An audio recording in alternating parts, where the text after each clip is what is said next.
والصلاة والسلام على أشرف الأنبياء والمرسلين. اللهم إنا نسألك السداد والتوفيق. أعوذ بالله من الشيطان الرجيم. وما تدري نفس بأي أرض تموت.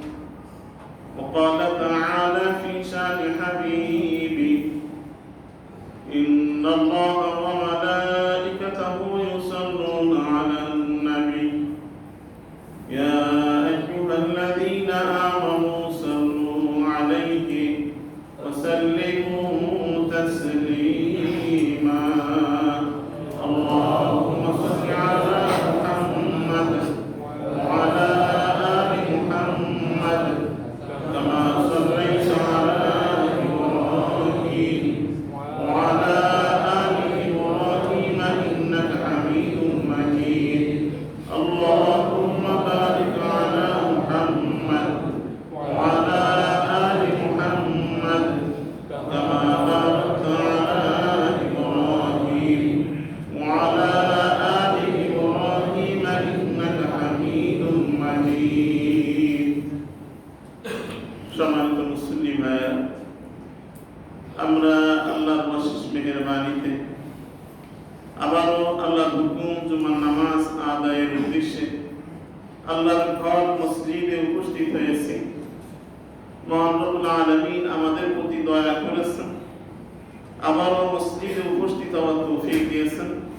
এজন্য রব্বুল আলামিনের দরবারে শুকরিয়া আদায় করি, আলহামদুলিল্লাহ। আসলে কে কখন মারা যাবে, কোন অবস্থায় মারা যাবে, কিভাবে মারা যাবে, এটা কারো জানা নেই। আজকেরই হয়তো আমরা জানাজায় শরীক হব। এই যে সময়সূচিটা যিনি বানিয়ে দিয়েছে, সময়সূচিটা এখনো আছে, কিন্তু উনি নাই। আজকের ওনার জানাজা। এরকম কার কখন কোন জায়গায় কিভাবে মৃত্যু হবে কেউ জানে না। আবার মৃত্যু এমনই একটা শর্ত যেটাকে অস্বীকার করার সুযোগ কারণে কোরআনের সমস্ত আয়াতও যদি কেউ অস্বীকার করে, এই আয়াতকে অস্বীকার করার সুযোগ নেই যে মৃত্যু বরণ করাই লাগবে, মরাই লাগবে, না মরিয়া পারা যাবে না। যদি কেউ মনে করে যে আমি আমার ইবাদত বন্দেগী দিয়ে দুনিয়ায় থাকবো, বেশি বেশি ইবাদত করে, খুব বেশি করে, এই ইবাদত বন্দেগী দিয়ে দুনিয়ায় থাকা যাবে না। কারণ আম্বিয়া আলাইহিমুস সালামের চেয়ে ভালো ইবাদত, বেশি ইবাদত, পছন্দনীয় ইবাদত পৃথিবীতে কেউ করতে পারে। সেই আম্বিয়া আলাইহিমুস সালামদেরকে আল্লাহ দুনিয়ায় রাখেন। যদি কেউ মনে করি যে আমি আমার ক্ষমতা বলে দুনিয়ায় থাকি, ক্ষমতা একটু পাইলেই তো আমরা মনে করি যে ক্ষমতা মনে হয় চিরস্থায়ী, কোনোদিন এই ক্ষমতা যাবে না। কিন্তু ক্ষমতা বলে কেউ দুনিয়ায় থাকতে পারে নাই, থাকা যাবেও না। কি আর ক্ষমতা আপনার আমার আছে? যারা এই পৃথিবী শাসন করেছে, সারা পৃথিবীর রাজত্ব করেছে, সারা পৃথিবী তাদের ইশারায় চলছে, তারা কিন্তু দুনিয়ায় থাকতে পারে না। তাদের এই দুনিয়া ছাড়া লাগছে। যদি কেউ মনে করি যে আমি আমার জ্ঞান বলে, বুদ্ধি বলে দুনিয়ায় থাকবো, আপনার আমার আর কতটুকু জ্ঞান আছে, আপনি আর আমি আর কতটুকু জ্ঞান রাখি? যারা বিভিন্ন আবিষ্কার, যারা কম্পিউটার আবিষ্কার করেছে, যারা ওই বিমান আবিষ্কার করেছে, তারা কেউ কিন্তু দুনিয়ায় থাকতে পারে না। আপনি আমিও আমার জ্ঞান বলে দুনিয়ায় থাকতে পারবো না। যদি কেউ মনে করে থাকি যে আমি আমার শক্তি বলে দুনিয়ায় থাকবো, আপনার আমার শক্তি বলেও দুনিয়ায় থাকা যাবে না। কারণ আপনি আমি আর কতটুকু শক্তি রাখি? আপনার আমার সে হাজারো শক্তিশালী মানুষ এই পৃথিবীতে আসছিল, তারাও কিন্তু দুনিয়ায় থাকতে পারে না। মরতেই হবে, মরাই লাগবে, না মরে পারার কোন সুযোগ নেই। কিন্তু এই মানুষের মৃত্যুই মানুষকে বলে দেয় যে এই মানুষটা জান্নাতে যাবে না জাহান্নামে যাবে। মৃত্যু থেকেই অনেকটা অনুমান করা যায়, অনেকটা বলা যায়। এই জন্য মানুষের মৃত্যু, ভালো মৃত্যু, খারাপ মৃত্যু দুইটি আছে।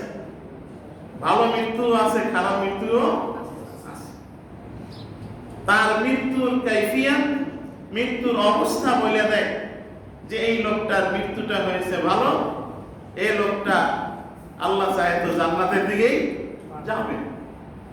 আমার মৃত্যুই বলে দেয় যে এই লোকটার মৃত্যু ভালো হয়, মৃত্যু ভালো হয় নাই, এই লোকটা নাজাত পাবে কিনা সন্দেহ আছে। অর্থাৎ মানুষের মৃত্যুই মানুষকে কিন্তু অনেকটা পরিষ্কার করে দেয়। গত শুক্রবার দিন এশার নামাজ পড়তে গিয়ে নারায়ণগঞ্জে, কে বলেন জানা তো, সবাই ঘটনা জানা, যে নামাজরত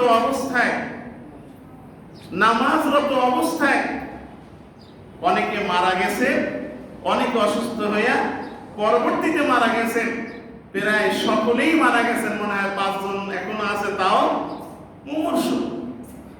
তো যারা এভাবে নামাজরত অবস্থায় মারা গেছেন, আসলে তাদের মৃত্যুটা এভাবেই নির্ধারিত ছিল।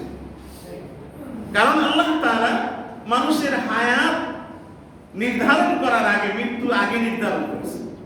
পরিষ্কার আল্লাহ বলেন, তাবারাকাল্লাযী বিয়াদিহিল মুলক ওয়া হুয়া আলা কুল্লি শাইইন কাদির আল্লাযী খালাকাল মাউতা ওয়াল হায়াতা লিয়াবলুয়াকুম আইয়ুকুম আহসানু আমালা। আল্লাহ তোমাদের হায়াত এবং মওত সৃষ্টি করেছেন। এখানে আল্লাহ তাআলা আগে বলেছেন মওতের কথা। এই জন্য তাফসীরের ভিতরে আসছে, মুফাসসিরিন কিরাম বলে যে আল্লাহ মৃত্যুর কথা আগে এই জন্য বলেছেন যে আসলে মানুষের মৃত্যু নির্ধারিত হয়েছে আগে, এরপরে নির্ধারিত হয়েছে কতদিন বাঁচবে। স্বাভাবিকভাবেই যে চাকরি শেষ হবে কত তারিখে, এটা কিন্তু চাকরি নিয়োগের দিনই কি হয়ে যায়, নির্ধারণ হয়ে যায়, অমুক তারিখে এলপিআরে যাবে। আর এলপিআরের তারিখ নির্ধারণ হইলেই বলা যায় এত বছর তার চাকরি আছে নাকি। তাহলে এলপিআরের তারিখ বা রিটায়ার্ডের তারিখ নির্ধারণ হয় আগে, এরপরে নির্ধারণ হয় কতদিন তার চাকরি আছে। ঠিক আপনার আমার জন্মের আগেই আপনার আমার কি হয়েছে, মৃত্যু নির্ধারিত হয়েছে। আর মৃত্যু কোথায় কার হবে এটাও নির্ধারিত। আল্লাহ বলেন, ওয়ামা তাদরি নাফসুম বিআইয়ি আরদিন তামুত, কে কোথায় মারা যাবে কেউ জানে না। গত কয়েকদিন আগে দেখলাম নওপাড়া এক লোক নারকেল গাছে উঠছে, দেখেন না আপনারা, নারকেল গাছে উঠছে, নারকেল কয়টা পারছে, এরপরে নারকেল গাছের মাথায় মারা গেছে। তার লাশ নামাবার জন্য ফায়ার সার্ভিসের লোক নিয়ে তারপর নামাইছে। তাহলে ওই লোকটা কি কখনোই জানতো যে এই নারকেল গাছের মাথায় উঠবে আর নামতে পারবে না, নারকেল সব কয়টা পারতেও পারবে না, কয়টা নারকেল পারার পরে ওইখানেই মৃত্যু হবে, এটাও কিন্তু সে জানত। আবার যারা শুক্রবার দিন ঈশার নামাজ পড়ার জন্য নারায়ণগঞ্জের ওই মসজিদে বাইতুস সালাত, নামাজের ঘর মসজিদ, বাইতুস সালাত মানে নামাজের ঘর, এই মসজিদে নামাজ পড়তে গেছিলেন, তারাও কিন্তু জানতেন না এটাই তাদের শেষ নামাজ, এটাই তাদের শেষ ওযু, এবং এই নামাজরত অবস্থায় তাদের মৃত্যু হবে এটাও তারা জানতেন। তারপরেও তাদের মৃত্যুটা একটা ভালো মৃত্যু হয়েছে, এবং তাদের মৃত্যু প্রমাণ করে তারা জান্নাতি মৃত্যু তারা লাভ করেছে। আমরাও দোয়া করি আল্লাহ তাদেরকে শাহাদাতের মর্যাদা নসিব করুন। এখন শাহাদাতের মর্যাদার সহিত আমাদের তো অসুবিধা আছে, যারা প্রকৃত শহীদ তাগো শহীদ বললে অনেকের গায়ে জ্বালা ধরে যায়। আর যারা আসলে শহীদ না, বরং দুশ্মনী করতে গিয়া ইসলামের বিরুদ্ধাচরণ করতে গিয়া মরছে, ওইগুলারে আমরা শহীদ করি। কি বলেন? ওইগুলারে কি বলি? শহীদ। যারা আজকে এই নামাজে গিয়া নামাজরত অবস্থায় মারা গেছে, তাদেরকেও কিন্তু শহীদ বলা যাবে না। কি বলা যাবে? শাহাদাতি মর্যাদা তারা লাভ করছে। শাহাদাতের মর্যাদা আর শহীদ এক জিনিস। আগুনে পুড়ে যদি মারা যায়, আল্লাহ শাহাদাতের মর্যাদা দেবে। আবার পানিতে ডুবে যদি মারা যায়, তাদেরকে আল্লাহ কি দেবেন?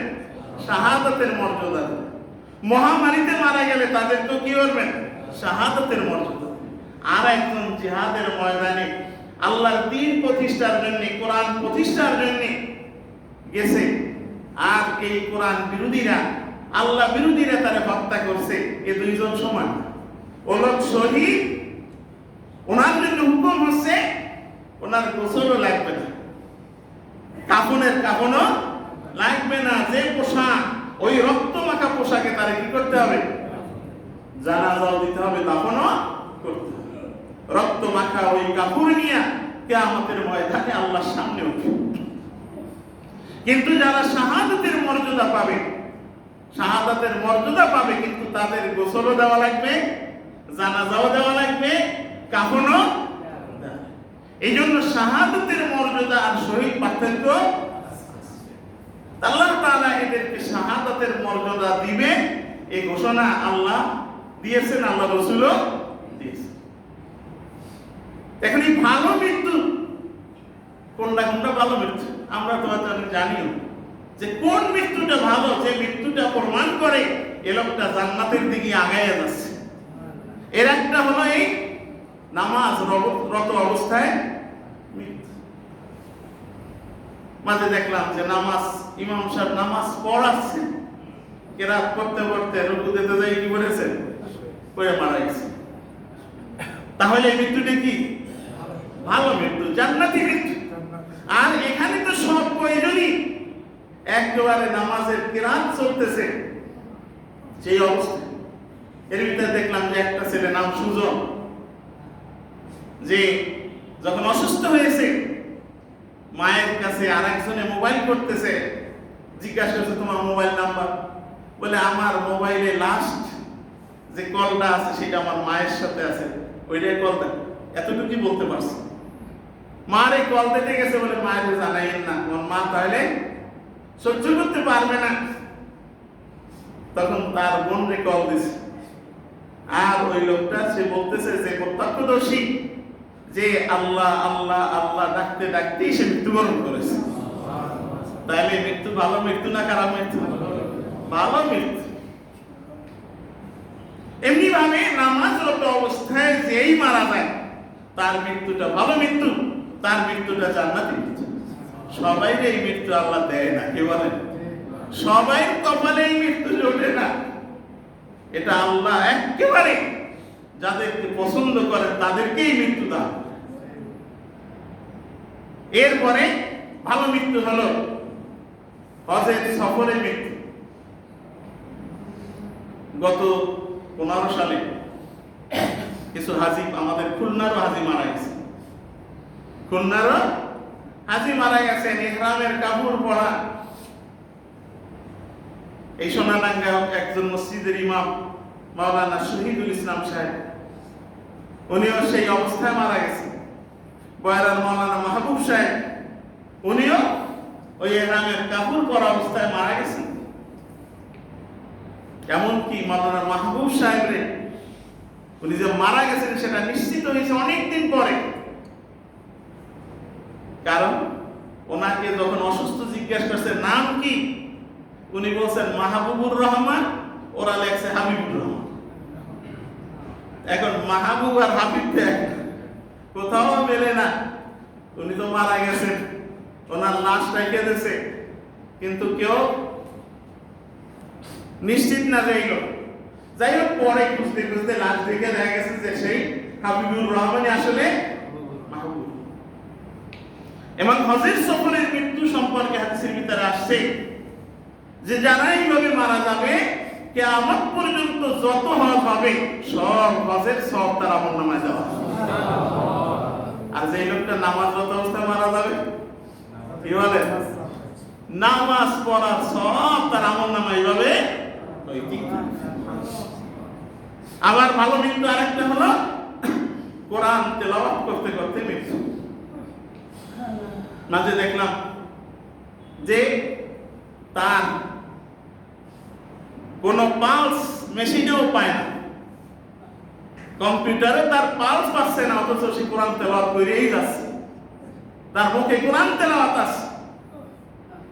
বারবার ডাক্তাররা আশ্চর্যান্বিত হচ্ছে যে লোকটার পালস পাওয়া যাচ্ছে না, অথচ কোরআন তেলাওয়াত করতেছে।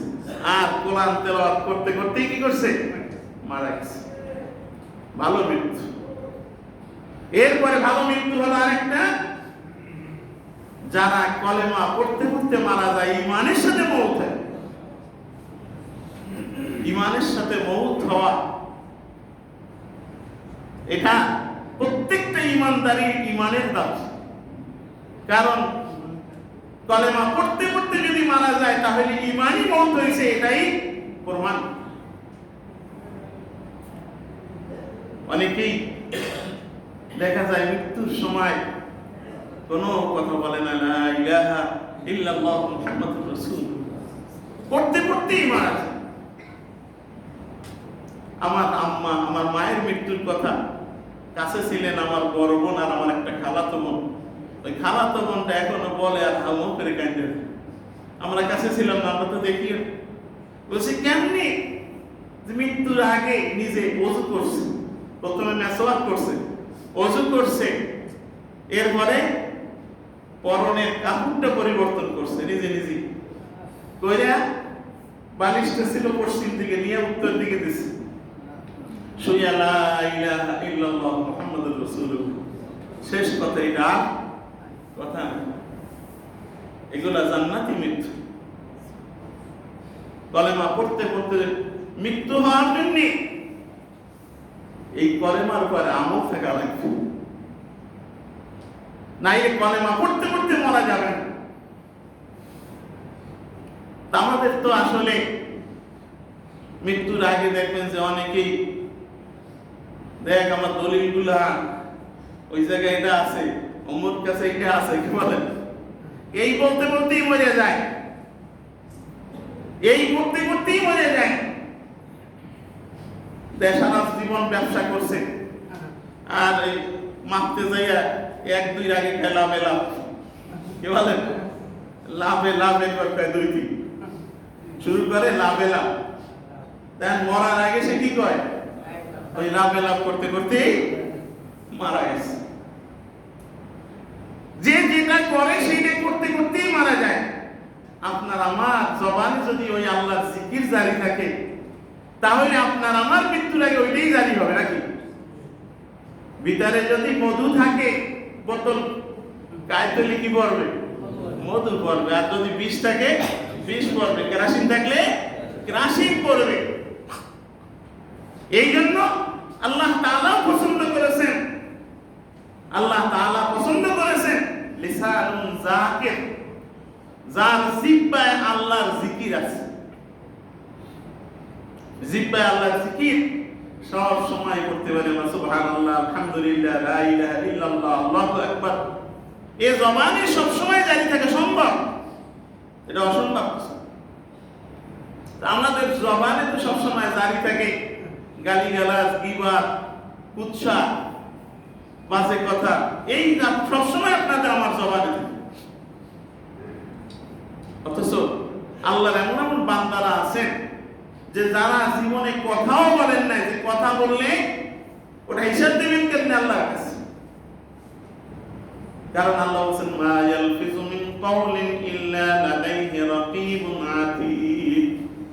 এমন একটা কথাও নাই যে কথার হিসাব আল্লাহর কাছে দেওয়া লাগবে না। মুখ আল্লাহ দিয়েছে আর যা খুশি তাই বললাম, কিন্তু হিসাব আল্লাহর কাছে দেওয়া লাগবে। এই জন্য হযরত রাবিয়া বসরি 40 বছর পর্যন্ত মুখ থেকে একটা কথাও বলেন নাই, সব কোরআনের আয়াত তেলাওয়াত করে করে উত্তর দিয়েছেন। কেউ কিছু প্রশ্ন করলে উত্তর দিয়েছেন কি? কোরআনের আয়াত তেলাওয়াত। তাকে জিজ্ঞাসা করা হয়েছে, আপনি আমাদের মতো কথা বলেন না কেন, খালি কোরআনের আয়াত তেলাওয়াত করেন? জিজ্ঞাসা করছে কে? হযরত আব্দুল্লাহ ইবনুল মুবারক, যিনি একজন তাবী এবং একজন বড় মুহাদ্দিস। এই মুহাদ্দিসরা ওনার কাছে কি হয়ে গেছেন? একেবারে লজ্জিত হয়ে গেছেন যে উনি ওনার কাছে যা জিজ্ঞাসা করে কোরআনের আয়াত দিয়ে উত্তর দেন। এরপর ওনাকে যখন জিজ্ঞাসা করা হয়েছে যে আপনি সব কোরআনের আয়াত দিয়ে উত্তর দেন, কারণ কি? কারণ হলো আমার সব কথার হিসাব যখন আল্লাহর কাছে দেয়া লাগবে, তাহলে আমার সব কথাই যেন ইবাদত হয়, এই জন্য আমি সব কোরআন তেলাওয়াত দিই। এই জন্য মুখ দিয়া যা খুশি তাই বলা যাবে না। আল্লাহর জিকির মুখে চালু রাখি, কোরআন তেলাওয়াত এখন আমরা করি, করতেই চাই না। আগে রাস্তায় হাঁটলে প্রত্যেক বাড়ির থেকে না হইলেও অনেক বাড়ির থেকে কোরআন তেলাওয়াতের আওয়াজ আসতো। এখন কিন্তু কোরআন তেলাওয়াতের আওয়াজ শোনা যায় না, ওটা শোনা যায়। এমনকি মসজিদে হারাম, মসজিদে নববীতে সব সময় দুইটা আমল চলতে থাকে, ওই নামাজ পড়ে নাই কোরআন তেলাওয়াত। যারা হজে গেছেন, মমরায় গেছেন, তারা দেখছেন যে দুইটা আমল ও জায়গায়, ওই নামাজ না হয় তেলাওয়াত, অন্য কোনো কথা নাই, কাজ নাই। আমাদের সব মসজিদে কোরআন তেলাওয়াতের আমল কিন্তু নাই। নামাজের আমল থাকলেও কোরআন তেলাওয়াতের আমল নাই। কোরআন শরীফ রাখা আছে, অনেক কোরআন শরীফ হয়তো জীবনে একবার হাতও পড়ে না। এই কেবল 3 জেল দিয়ে গেছে, ওই রকমই থাকবে, কেউ একটু হাত দিয়েও দেখবে না যে কোরআন শরীফের দেখি এর ভিতরে কি আছে। অথচ কয়েকটা আমল আছে, যদি সব সময় সেই আমল কেউ করে, তাহলে জান্নাত আল্লাহর কাছে দোয়া করে, আল্লাহ ওই বান্দারে তুমি আমার মধ্যে দাও। কি বলেন? জান্নাতে চাই। আমরা তো জান্নাত চাই, কিন্তু জান্নাতে চাবে যে আল্লাহ ওই বান্দারে তুমি আমার ভিতরে দাও। এর ভিতরে 1 নম্বরে হলো যেই লোকটা বেশি বেশি কোরআন তেলাওয়াত করে, সব সময় কোরআন তেলাওয়াত করে, আল্লাহ তার জন্য জান্নাত, তার জন্য দোয়া করে, আল্লাহ ওই লোকটারে তুমি আমার ভিতরে দাও, আমি এর জন্য প্রস্তুতি নেওয়ার জন্য আমি আগ্রহী। আর 2 নম্বরে আরেকজন হলো যিনি মুখের হেফাজত করে, মুখ দিয়া গালি দেয় না, মুখ দিয়া কাউরে কষ্ট দেয় না, মুখ দিয়া মিথ্যা কথা বলে না, মুখ দিয়া গীবত করে না, মুখ দিয়া অশ্লীল বাক্যালাপ করে না। এইরকম মুখের হেফাজত যারা করে, আমরা কিন্তু মুখের হেফাজত করতে পারি না। অথচ আল্লাহ রাসূল বলেছেন, মান আজমানা মা বাইনা লিহিয়াতাইহি ওয়া মা বাইনা রিজলাইহি আজমানু লাহুল জান্নাহ। যেই লোকটা আমার কাছে 2টা জিনিসের জামানতের দায়িত্ব নিতে পারে, আমি তার জন্য জান্নাতের জামিন হইতে পারি।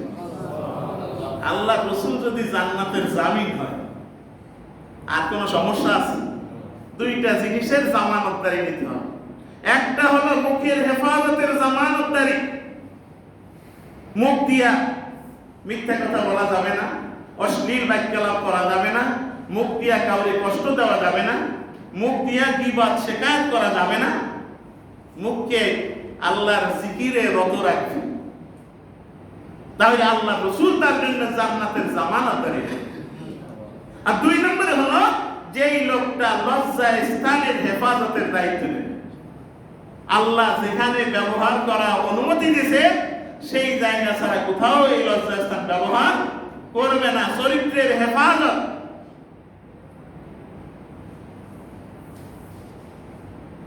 এই জন্য জবানে, জিহ্বায় আল্লাহর জিকির। আল্লাহ তাআলা এই 3 খাসলাতের মানুষকে মহব্বত করে। 1 নম্বরে খাসলাত হলো লিসানুন যাকির, যার জিহ্বায় আল্লাহর জিকির জারি আছে।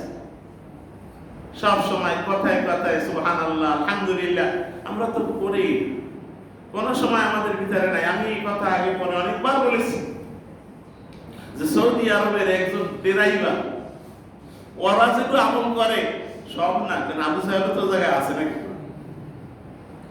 অনেকে আবার বলে হয় হুজুর জানি সৌদি আরবের মানুষ খারাপ, কিন্তু ওই আবু জাহেলের সাথে আবু জাহেলেরই দেখা হয়। আমি কথা আগে বলছি যে আবু জাহেলের সাথে আবু জাহেলেরই দেখা হয়।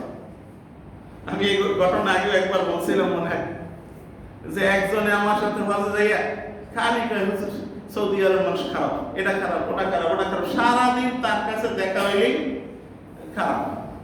তা আমি অনেকবার বুঝাবার চেষ্টা করছি, কোনোভাবে বুঝাইতে পারি কিনা।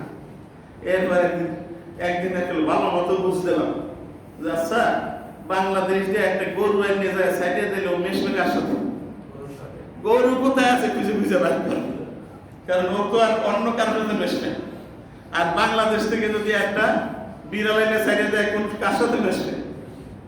বাংলাদেশ থেকে একটা কুকুর আনলে কুকুর, আর হরিণ আনলে, কারণ আল্লাহ হোসেন কুল্লু হিজমিন বিমা লাদাইহিম ফারিহুন, যে প্রত্যেক স্বজাতির সাথে মেশে এবং সেখানেই সে আনন্দ পায়, সেখানেই সে ফুর্তি করে। আরবিতে একটা প্রবাদ আছে, কুল্লু জাইদিন মা জাইদিন ইয়ালাব, যে যে যেমন তেমন লোকের সাথে তার খেলাধুলা, আমোদ ফুর্তি চলাফেরা। এখন যার চোখে শুধু সৌদি আরবে খারাপ মানুষ দেখা যায়, তাহলে আসলে উনি চোখ ভালো না নাকি? ওনার চোখ ভালো না, ভালো মানুষও আছে। কারণ ওখানে আল্লাহ রাসূলের বংশধর যেমন আছে, আবু জাহেলের বংশধরও আছে। আমার সাথে আবু জাহেলের বংশধরের সাথে কেন দেখা হবে? আল্লাহ রাসূলের বংশধরদের সাথে দেখা হবে। আমি যে কথা বলছিলাম, কিছু ড্রাইভার আছে দেখবেন যে গাড়ি চালায়, তাসবিহ একটা হাতে আছে, সুবহানাল্লাহ সুবহানাল্লাহ আস্তাগফিরুল্লাহ লা ইলাহা ইল্লাল্লাহ পড়তেই থাকে। ওনার সারাটা দিন তারা এই তাসবিহাত পড়তেই থাকে। আমরা ইমাম সাহেবরাও তাসবিহ পড়ি না, আমাদের মুখে তাসবিহ নেই। এই জন্য যাদের জবানে জিকির আছে, মৃত্যুর সময় কি হবে? ওই জিকিরই হবে, ওই কলেমাই তাদের মুখ থেকে উচ্চারিত। আর আল্লাহ তাআলা তিন খাসলতের মানুষকে মহব্বত করে। এক নম্বর হলো লিসানুন যাকির, যাদের জিহ্বায় আল্লাহর জিকির আছে। দুই নম্বর হচ্ছে কলবুন শাকির, যাদের কলবটা, অন্তরটা শুকরিয়া আদায় করে। আল্লাহ সুস্থ রাখছে, কি করে? একটু অসুস্থ হইলে কি করে? আলহামদুলিল্লাহ, আল্লাহ তুমি আমার ভালো রাখছো। আমার চেয়ে অসুস্থ মানুষ কত আছে, আমার চেয়ে অসুস্থ মানুষ কত আছে, আলহামদুলিল্লাহ বলে। তা আমরা কিন্তু তা পারি না। কোন রকম একটু সর্দি হইলেই শুরু হয়ে যায়, আল্লাহ এত নামাজ পড়ি, রোজা রাখি, আমারে সুস্থ রাখে না কেন? মানে আল্লাহর বিরুদ্ধে অভিযোগ শুরু হয়েছে। অথচ আল্লাহ তাআলা যে আমাকে এতদিন সুস্থ রাখলেন, আমি তখন কিন্তু একবারও আল্লাহ শুকরিয়া আদায়। এই জন্য আল্লাহ তাআলা পছন্দ করে কলবুন শাকির, যারা সর্ব অবস্থায় আল্লাহ শুকরিয়া আদায় করে, তাদেরকে আল্লাহ পছন্দ করেন, ভালোবাসেন। আর তিন নাম্বার হচ্ছে ওয়াফিল বালাই সাবির, যেই লোকটা বালা মুসিবতের সময় সবর ইখতিয়ার করে, অধৈর্য হয়ে যায় না, বরং কি করে? ধৈর্য ধারণ করে। বিপদ আসছে, মুসিবত আসছে, সর্ব অবস্থায় সে কি করে? ধৈর্য ধারণ করে। আল্লাহ তাদেরকে ভাগ করে। এই জন্য ভালো মৃত্যু হলো আরেকটা কলেমার সাথে মৃত্যু। এখন এই কলেমার সাথে মৃত্যু, এইটা নসিব হবে না, এরকম নসিব হবে না, এরকম একটা ব্যক্তি আছে। যেই ব্যক্তি হলো, যেই লোকটা মা বাপের সাথে অসৎ আচরণ করে, মা বাপের সাথে দুর্ব্যবহার করে, তাদেরকে আল্লাহ তাআলা কলেমা নসিব করাবেন না, কলেমা নসিব হবে না। আজকের ফজরের পরও এক বাপ চোখের পানি ফালাইছে আমার সামনে। যদি ছেলে উপস্থিত থাকে, তাহলে আমি তাকে অনুরোধ করি বাপের কাছে মাফ চান। কারণ আপনি যত বড় নামাজি হন, যত বড় রোজাদার হন, ইমানি মওত কিন্তু নসিব হবে না, ইমানি মওত নসিব হবে না। এটা পরিষ্কার হাদিসের ভিতরে আসছে। হুজুর সাল্লাল্লাহু আলাইহি ওয়াসাল্লামের একজন সাহাবী হযরত আলকামা রাদিয়াল্লাহু তাআলা, আলকামা রাদিয়াল্লাহু তাআলা উনি মুমূর্ষু অবস্থায় ওনার স্ত্রী পাশে বসে কলেমার তালকিন করে। তালকিন করার কথা হাদিসে আসছে, লাকিনু আমওয়াতাকুম, তোমরা মুমূর্ষু রোগীর পাশে বসে কলেমার তালকিন করো। তালকিন হলো পাশে বসে কলেমা পড়তে হবে, যদি তার কলেমা নসিব হয় সে কলেমা পড়তে পারবে, আর যদি তার কলেমা তাকদীরে না থাকে হাজারো পড়লে তা সে পড়তে পারবে না। কিন্তু আমাদের সমাজে কি করে, যেই মুমূর্ষু হয় ইমাম সাহেবরা ডেকে নেয়, হুজুর আব্বার একটু কলেমা পড়ায়। এরকম করবেন না, বরং তার সামনে কলেমা পড়বে, কলেমা পড়তে থাকতে হবে। হয়তোবা শুইনা তার খেয়াল আসবে সে কলেমা পড়বে। হযরত আলকামা রাদিয়াল্লাহু তাআলা আনহু কলেমা পড়তে পারতেছেন না, স্ত্রী পড়েন, উনি পড়েন না। ওনার স্ত্রী হুজুর সাল্লাল্লাহু আলাইহি ওয়াসাল্লামের কাছে গেলেন, যাই নালিশ করলেন, ইয়া রাসূলুল্লাহ, আমার স্বামী আপনার সাহাবী হযরত আলকামা রাদিয়াল্লাহু তাআলা আনহু মৃত্যু শয্যায় শায়িত, হয়তো একটু পরেই মারা যাবে, কিন্তু তিনি তো কলেমা পড়েন না, কলেমা পড়তে পারেন না। হুজুর সাল্লাল্লাহু আলাইহি ওয়াসাল্লাম চারজন সাহাবী পাঠাইলেন যে তোমরা যাও, একজন মাথার কাছে বসো, একজন পায়ের কাছে বসো, একজন ডান হাতের কাছে বসো, একজন বাম হাতের কাছে বসো, আর তোমরা কলেমার তালকিন করো। চারজনে কলেমার তালকিন করতেছে, কলেমা পড়তে পারে না, কলেমা পড়ে না, সব কথা হয় কিন্তু কলেমা পড়েন না।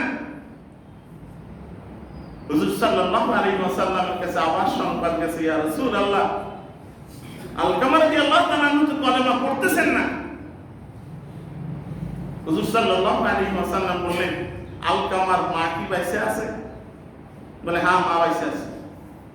তাহলে আলকামার মাকে গিয়ে সালাম দাও। একজনে গিয়ে আলকামা রাদিয়াল্লাহু তাআলা আনহুর মাকে বলছে, ও আলকামার মা, আল্লাহর রাসূল আপনাকে সালাম জানাইছেন, যদি আপনি আল্লাহর রাসূলের কাছে না যান তাহলে আল্লাহর রাসূল আপনার কাছে আসবেন। আলকামা রাদিয়াল্লাহু তাআলা আনহুর মা একটা লাঠি বড় দিয়ে আস্তে আস্তে আস্তে আস্তে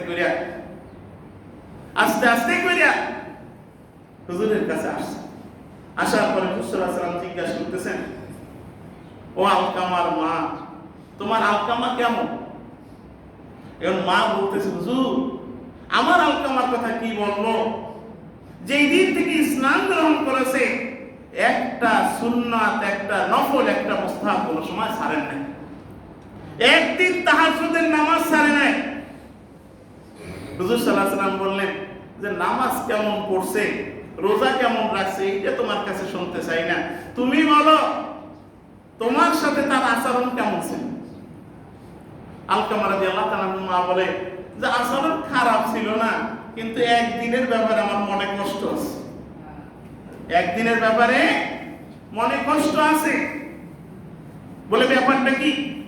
বলে ব্যাপার হচ্ছে একদিন এক ব্যাপারে আমি মতামত দিচ্ছিলাম একটা, আর ওর ওয়াইফ দিচ্ছিল আরেকটা। আমার মতামত গ্রহণ না কইরা স্ত্রীরটা গ্রহণ করছে, সেদিন আমি মনে খুব কষ্ট পাইছি। কি বলেন, এ তো আমাদের অহরহ মা বাপের বুদ্ধি দিলে বলে তুমি বোঝো কি, নাকি তুমি বোঝো কি, আর স্ত্রী যদি মতামত দেয় ওইটা একেবারে ফাইনাল, এটা তো আমাদের সবাই। অথচ আলকামা রাদিয়াল্লাহু তাআলা আনহুর মা বলতেছে যে এই ব্যাপারে আমার মনে একটু কষ্ট আছে। হুজুর সাল্লাল্লাহু আলাইহি ওয়াসাল্লাম বললেন, ও আলকামার মা, ও আমার সাহাবীরা, তোমরা কাঠ সংগ্রহ করো, আগুন জ্বালাও, আর আলকামারে নিয়ে আসো, ওরে আগুনে পোড়াও। আলকামা রাদিয়াল্লাহু তাআলা আনহুর মা বলছে, হুজুর কেন আমার ছেলের আগুনে দেবেন, কেন পোড়াবেন কেন? বলছে তোমার ছেলে যদি এখন কলেমা না পড়ে মারা যায় তাহলে তো সে জাহান্নামে যাবে, জাহান্নামে গেলে তো আগুনে জ্বলবে, আর এই আগুনে জ্বলার কারণ হলো তোমার মনের কষ্ট, আর কোনো কারণ নাই, তোমার মনের কষ্ট। আর জাহান্নামের আগুনে পড়লে তুমি তো দেখতে পারবা না, তোমার একটু দেখাই দিই। আলকামা রাদিয়াল্লাহু তাআলা আনহুর মা তখন বলছে, হুজুর তাই যদি হয় আমি আমার আলকামারে মাফ করে দিলাম। সাথে সাথে আলকামা রাদিয়াল্লাহু তাআলা কলেমা পড়তে পড়তে মারা গেছে। এই জন্য তিন ব্যক্তি সালাসাতুন ক্বাদ হারামাল্লাহু আলাইহিল জান্নাহ, তিন ব্যক্তির জন্য আল্লাহ জান্নাত হারাম করে দিয়েছে। কয় ব্যক্তি? ভালো করে কয় ব্যক্তি? জান্নাত হারাম। নামাজ যত পড়ি জান্নাত কি? রোজা যত রাখি জান্নাত কি? হারাম। আল্লাহ যদি জান্নাত হারাম করিয়ে দেয়, কোন ইবাদতের মধ্যে কি কাজ হবে? পরিষ্কার আল্লাহ রাসূল বলেন সালাসাতুন ক্বাদ হারামাল্লাহু আলাইহিল জান্নাহ, তিন ব্যক্তির জন্য জান্নাত হারাম। এক নম্বরে হচ্ছে মুদমিনুল খামর, মদ, যে মদ খায়, মাতাল। মদ কারে কয় সেটাই তো আমরা বুঝি না। মদের সংজ্ঞা কিতাবের ভিতরে আসছে কুল্লু মুসকিরিন খামরুন ওয়া কুল্লু মুসকিরিন হারাম, যেইটার ভিতরে নেশা আছে ওইটাই মদ, ওইটাই হারাম। মদের সংজ্ঞা কি? যেটার ভিতরে নেশা আছে সেইটা কি? মদ, আর সেটাই হারাম।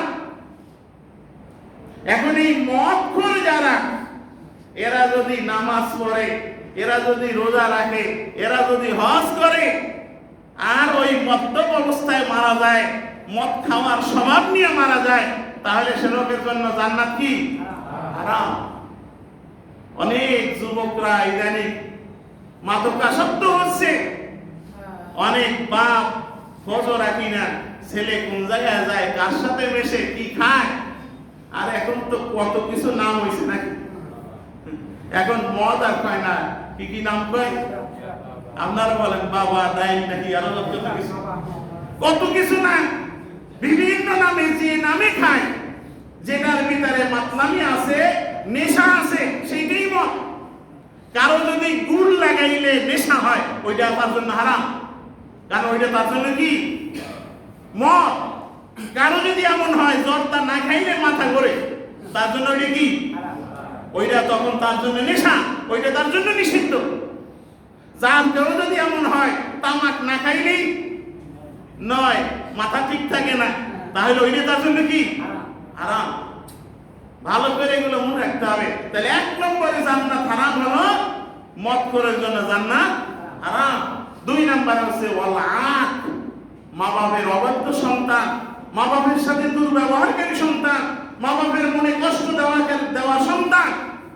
সে নামাজ পড়ুক, রোজা রাখুক, হজ করুক, যাকাত দিক, যা করুক, মা বাবার মনে কষ্ট দেয়, ওর জন্য জান্নাত কি? হারাম। মা বাপ যদি অমুসলিমও হয়, তারপরে সে কি? মা বাপ। হযরত আসমা বিনতে আবি বকর, হযরত আয়েশা সিদ্দিকা রাদিয়াল্লাহু তাআলা তার বোন, হুজুর সাল্লাল্লাহু আলাইহি ওয়াসাল্লামের কাছে জিজ্ঞাসা করলেন যে উম্মি মুশরিকা, আমার মা মুশরিক, হিন্দু। কি বলেন? হিন্দু আছে না অনেকের মা মুশরিক। আজকে দেখলাম ফেসবুকে যে মেয়ে মুসলমান হয়েছে, মেয়ের আদর্শ দেখা, মেয়ের চরিত্র দেখা, মেয়ের আচরণ দেখা গোটা ফ্যামিলি মুসলমান হয়ে গেছে। আসলে ইসলাম তো এটাই। আসমা বিনতে আবু বকর রাদিয়াল্লাহু তাআলা আনহা আল্লাহ রাসূলকে জিজ্ঞাসা করছেন, হুজুর আমার মা তো মুশরিকা, আল্লাহর দুশমন, মুশরিক, তার সাথে কি সদাচরণ করব, ভালো ব্যবহার করব? আল্লাহ রাসূল বলেন সেলহা, অবশ্যই তার সাথে সদাচরণ করবে, ভালো ব্যবহার করবে। সে যদি মুশরিকা হয় তাহলে মা। অনেকে আমরা মুসল্লি আছি, কয়েকদিন তাবলীগে যাই মুসল্লি হয়েছে, অথবা কোন সংস্থার সাথে মুসল্লি হয়েছে, বাপ নামাজ পড়ে না, বাপরে আর দেখতে পারে না। কি বলেন? মারে দেখতে পারে না, এমন মুসল্লি হয়েন না। কারণ মা বাপ যদি কাফির হয়, মুশরিক হয়, তারপরে তাদের সাথে কি করতে হবে? ভালো আচরণ। খবরদার, মা বাপের চোখের পানি কিন্তু খুব মারাত্মক। মা বাপ দোয়া করলে সেটাও আল্লাহর কাছে সরাসরি কবুল, বদদোয়া করলে সেটাও কবুল। শুধু দোয়া কবুল হইলে তো সমস্যা ছিল না, বদদোয়া করলেও কবুল। এরপর 3 নম্বর জান্নাত হারাম, 3 নম্বর হচ্ছে ওয়াদায়ুস। দায়ুস কারে বলে? দায়ুসের সংজ্ঞা হলো যে নিজে পর্দা করে না, নিজের স্ত্রীকে পর্দায় রাখে না, নিজের মেয়েকে পর্দায় রাখে না, নিজের বোনকে পর্দায় রাখে না। অর্থাৎ অধীনস্থ যে মেয়েরা আছে, মহিলারা আছে, তাদের পর্দায় রাখে না। এরা হচ্ছে কি? দায়ুস, যার সম্পর্কে আল্লাহ রাসূল বলেছেন আর দায়ুসু লা ইয়াদখুলুল জান্নাহ, দায়ুস জান্নাতে যাইতে পারবে না। শুধু না, এছাড়াও খারাপ মৃত্যু আছে। খারাপ মৃত্যু হলো যারা গুনাহের কাজ করতে করতেই মারা যায়। ডাকাতি করতে গেছে, মারা গেছে, আমরা তো শহীদ হয়ে দিই নাকি? কি বলেন, আমরা কি বলে দিই? শহীদ হয়ে গেছে। অথবা চিন্তাই করতে গেছে, মারা গেছে, এই মৃত্যু জাহান্নামী মৃত্যু। ঠিক তেমনি ভাবে আল্লাহর কোন নাফরমানি কাজ বা গুনাহের কাজ, কবিরা গুনাহ কাজ করতে করতে মারা গেছে।